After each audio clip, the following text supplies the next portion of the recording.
The observation deck of the Celestial Harmony hummed with tension as Lieutenant Aryavin pressed her palm against the reinforced glass.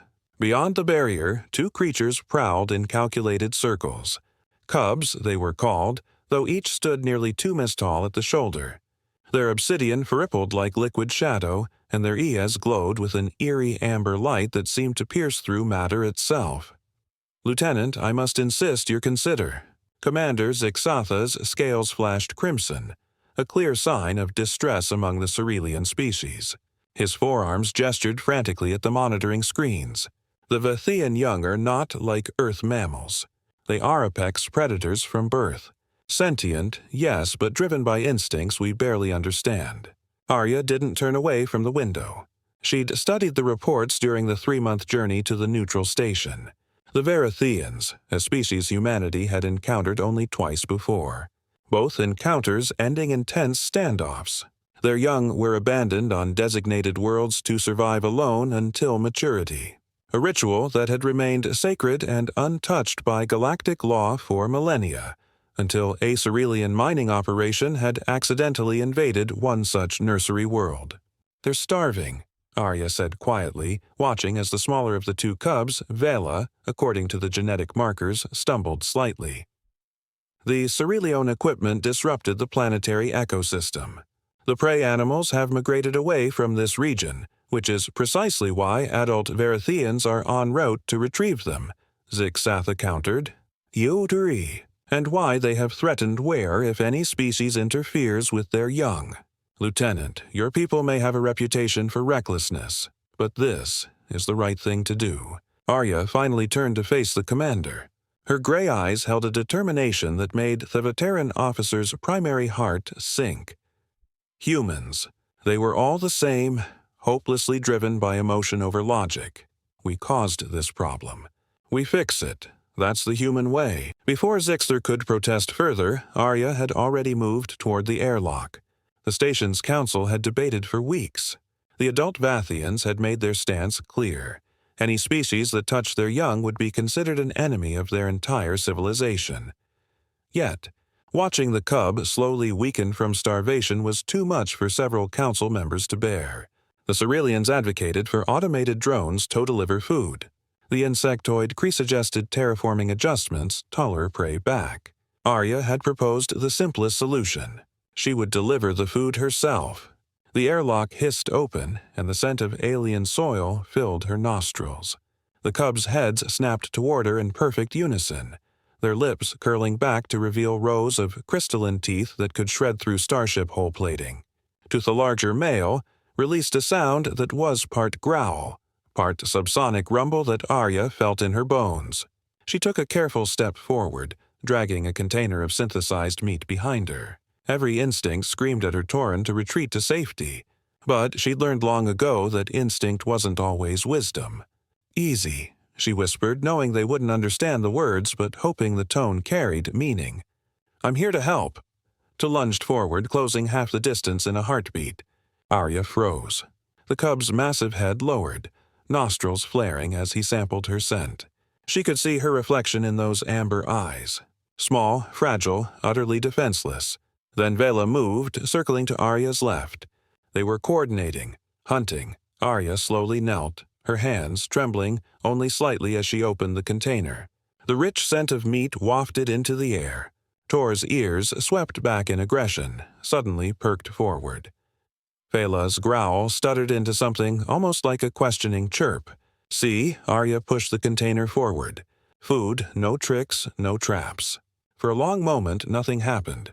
Then Vela darted forward, seized a chunk of meat, and retreated to a safe distance. Tor followed more cautiously, his eyes never leaving Arya's face. She stayed kneeling as they ate, fighting every urge to move or flee. When the container was empty, she slowly stood and backed toward the airlock. To move to follow. "No, wait," Arya raised a hand. To her shock, the cub halted. Their eyes met again, and something passed between them. Understanding? Recognition? She couldn't be sure. The next day, Arya returned with more food, and the day after that, each time the cub seemed less aggressive, more curious. By the end of the first week, they no longer circled her like prey. By the second week, Vela had allowed Arya to touch her shoulder while she ate. Commander Zixth Thor watched from the observation deck, all four hands pressed against the glass in disbelief. "This is unprecedented," he whispered. "Foratheans don't bond with other species. They don't even bond with each other outside their immediate family units. But bond they did." On the 18th day, a diplomatic crisis erupted. 3 CRE engineers, ignoring Council protocols, had attempted to enter the Cub's habitat to repair monitoring equipment. Arya had been in her quarters when the alarm sounded. By the time she reached the observation deck, the situation had deteriorated. Tor and Vela had the engineers cornered, their bodies coiled to strike. The crew were broadcasting distress signals in frequencies that hurt Arya's ears, even through the station walls. "We need Tusend and security drones," Zixa was saying. "Stun them before they kill." No, but Arya was already running toward the airlock. That'll make it worse. She merged into the habitat at a sprint, shouting the Cubs' names.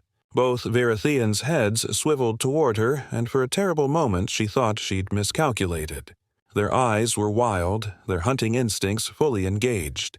Then Vela broke away from Thekri and bounded to Arya's side. Tor followed, taking up position on hither flank.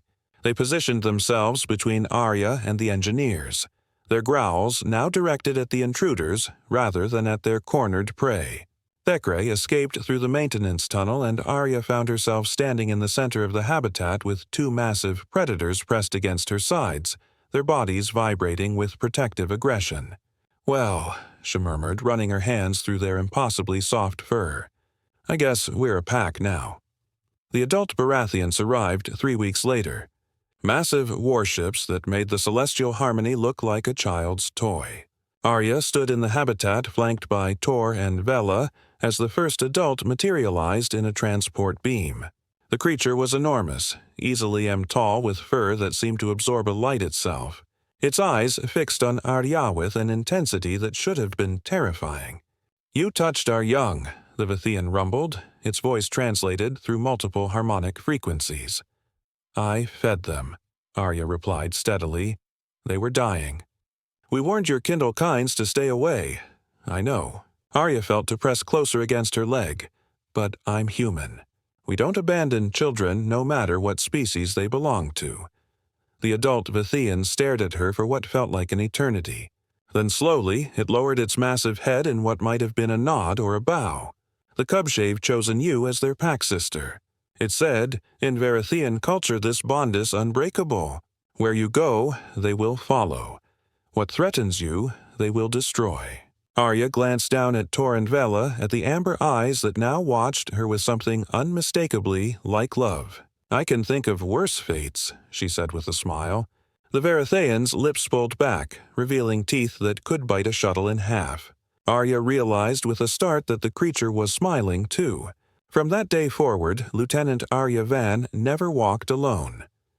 Day and night, through diplomatic missions and dangerous salvage operations, 2 shadows followed. The galaxy learned quickly: harm a human under Vathian protection, and face the fury of an entire warrior species, all because one human had done what humans do best: choose compassion over caution, connection over fear.